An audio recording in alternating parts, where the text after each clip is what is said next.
The process of removing the extractors is actually pretty straightforward once you know how to do it. If you have your own shotgun, you'll know that the extractors are, on this model, are basically a one-piece kind of U-shaped wrap-around piece of metal that just basically sits in a couple slots back here. This side, basically, there's no indentations, there's no pins, there's no screws, or anything on it. This particular side over here is almost the same, except for this one little, it looks like a pinhole right there. That clued me in, and when I first started to look at it, I looked at it first under a light and a magnifier and noticed that there's no threads or no groove in it, so there's no way to move that, so it's not a screw. I took a pin punch and tried to push it in, thinking maybe if I indented it that it would go. But no, neither one of those panned out, and that's kind of left me with my dilemma. So, what Savage clued me into is I was actually on the right path, just really hadn't taken it far enough. So, the solution to this is to get a small flat blade screwdriver and kind of, I'm going to put it in the vise here to secure it, and take the screwdriver and kind of very easily slide it in the end of this, under the end, and kind of raise this up just a little bit. Now, Savage told me, and I have since confirmed, you have to be careful here because this metal will bend if you push it in too far or put too much pressure on it.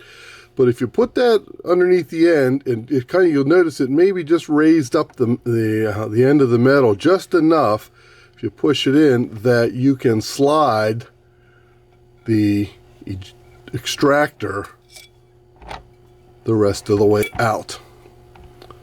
Okay, so what you're going to notice if you look at this, if I can get the light right, I've got a little notch in here, and then on the underneath side, or the inside of that, side of this extractor, there's that pin that I pointed out.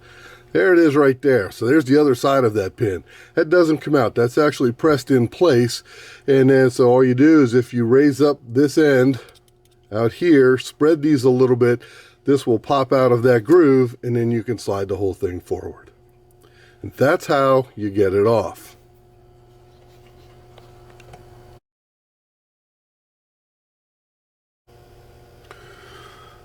Okay, so I have cleaned the gun barrels, taken the chokes out, lubed and oiled everything inside the barrels, and before I move to the outside, I want to go ahead and put this extractor back onto my Stevens 555.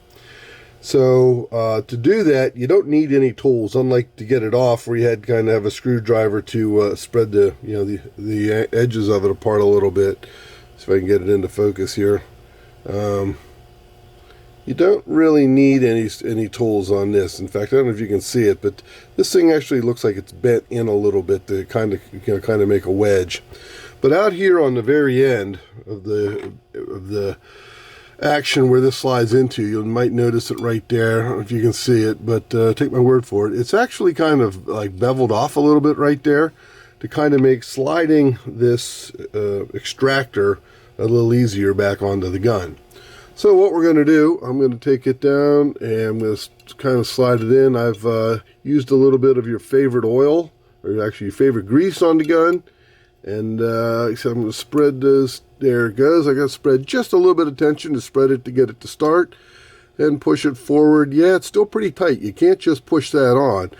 But what you can do is just kind of lift it a little bit and push it back the initial edge, and then just push it straight in till it clicks. There you go. And there you go. The extractors are back on the gun.